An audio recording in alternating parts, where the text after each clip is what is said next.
Baik, kita akan kembali lanjutkan perbincangan. Mas Hanta, silakan diberikan tanggapan terhadap apa yang sudah saya sampaikan tadi sebelum jeda. Bagaimana keterwakilan dari masyarakat suku Jawa dan juga Nahdien. Apakah masih menjual hal seperti ini di pemilu tahun ini? Itu berarti kita di 2024 cawapres yang diperlukan itu sama istilahkan cawapres yang diinginkan dan dibutuhkan. Pak Maruf Amin dan Pak Budiono adalah cawapres yang diinginkan, leluasa. Tapi Pak JK adalah profil cawapres yang dibutuhkan. 2004 ini bagi ketiga capres memerlukan kira-kira profil seperti Pak JK. Bisa jadi bukan prioritas yang diinginkan, tapi yang dibutuhkan. Apa yang dibutuhkan dari seorang cawapres? Ada dua yang paling inti menurut saya. Satu, tingkat akseptabilitas. Yang kedua adalah elektabilitas yang kontribusi. Akseptabilitasnya ke siapa? Akseptabilitas si capres harus cocok. Yang kedua ada akseptabilitas kepada para ketua umum partai yang membangun koalisi, tingkat penerimaan, dan yang ketiga adalah akseptabilitas atau tingkat penerimaan para kingmaker seperti Pak Jokowi yang juga andil, Pak SBY, Pak Surya Paloh, Ibu Mega dan lain sebagainya. Yang kedua adalah elektabilitas. Ini faktor yang paling determinan. Mungkin ditambah bisa isi tas lah atau logistik yang memadai. Nah, dari sisi elektabilitas ingin menjawab pertanyaan Putri tadi, itu bisa dilihat kombinasi-kombinasi yang dibutuhkan oleh si capres, baik secara geografis atau secara demografi. Tapi bagi capres ada dua strategi yang bisa menjadi opsi. Satu strategi dia mencari cawapres untuk memaksimalkan basis dia sendiri. Jadi tidak melulu harus cari yang berseberangan. Misalnya Pak Ganjar belum kuat sudah kuat di Jawa Timur, sudah lumayan potensi, tapi dia masih memerlukan basis lagi tambahan. Dia bisa mencari cawapres di sana. Pak Anies misalnya, apakah akan mencari dari Jawa Tengah dan Jawa Timur misalnya untuk melengkapi, atau cukup cari dari basis Jakarta, Banten, Jawa Barat yang bisa memaksimalkan. Jadi basisnya sendiri yang dimaksimalkan. Okay. Yang kedua, bisa jadi mengambil berseberangan dengan si capres, yaitu dari basis lawan. Padahal ini juga belum tentu bisa menggerus atau memecah basis lawannya. Itu pilihan saja, apakah mengambil misalnya yang di seberang atau yang berada di dalam basis yang sama tapi belum maksimal.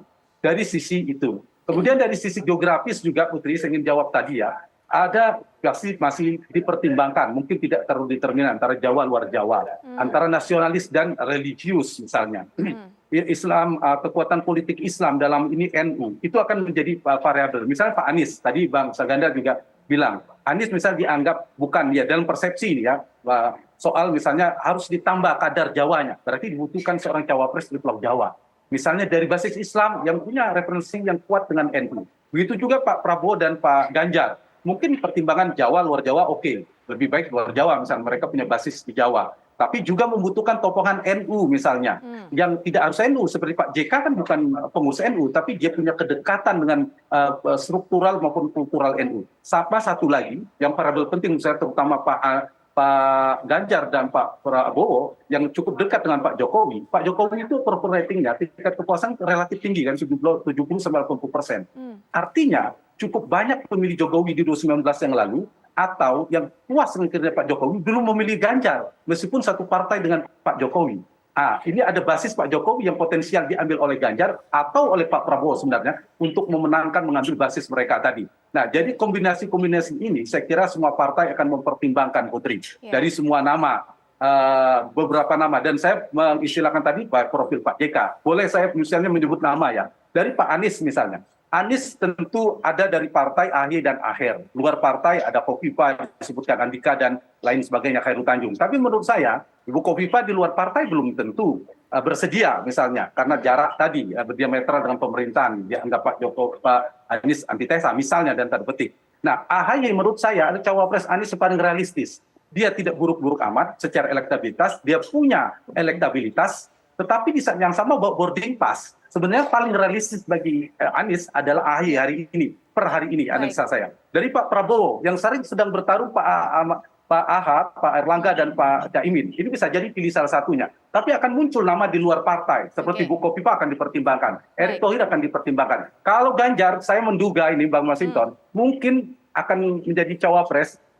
Saya perkirakan mungkin ya di salah satu anggota kabinet pemerintahan Jokowi. Saya nggak tahu, ada Sandiaga Uno, ada Erick Thohir, ada Pak Budi Gunawan, ada Pak Mahfud, dan lain sebagainya. Jadi itu ya komposisi yang harus ditarungkan. Satu lagi sedikit, saya setuju tadi, yang paling penting proposal gagasan yang harus ditarungkan dia. amunisi para Baik. capres ini Baik. dan rekam jejak mereka ketika menjabat di periode sebelumnya. Oke. Itu yang paling penting Putri, yang harus dikawal. Dan tadi itu sebelum mereka harus pasangan ada koalisi governability nanti setelah terpilih, Baik. tapi sebelum governability harus menang dulu. Koalisi eleksinya dulu Baik. dimenangkan. Tapi sebelum mau menang, koalisi kandidasi atau pencalonan juga harus dibereskan persyaratan 20%. Itu tahapan yang dari hulu ke hilirnya. Atau tadi saya balik dari hilir ke hulunya. Baik Mas Hanta, kita sudah dengarkan tadi bagaimana kemungkinan-kemungkinannya. Nah, sebagai sajian penutup juga di segmen penutup ini kami berikan kesempatan kepada para narasumber juga yang mewakili capres masing-masing juga, karena Bang Habibur Rahman sudah mengatakan sebaiknya kita semakin menonjolkan, semakin memberikan informasi kepada masyarakat mengenai gagasan.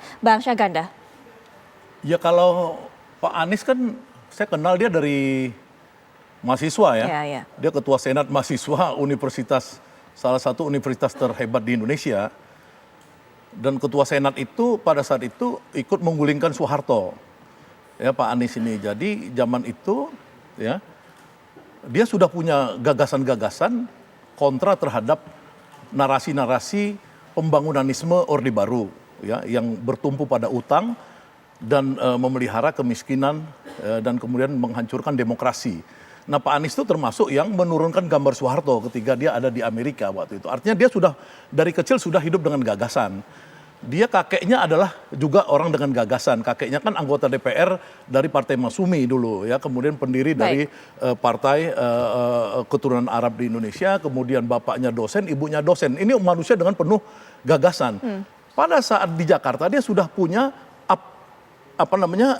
aplikasi gagasan. Oke. Nah, cuman memang tadi yang disebut oleh Habibur Rahman, karena gubernur DKI itu walaupun skalanya gubernur itu seperti Ridwan Kamil bilang tidak bisa dibandingkan dengan gubernur Jawa Barat atau gubernur-gubernur lainnya karena size-nya ini begitu besar dan dia langsung otoritatif bukan koordinatif seperti Ridwan Kamil atau Ganjar.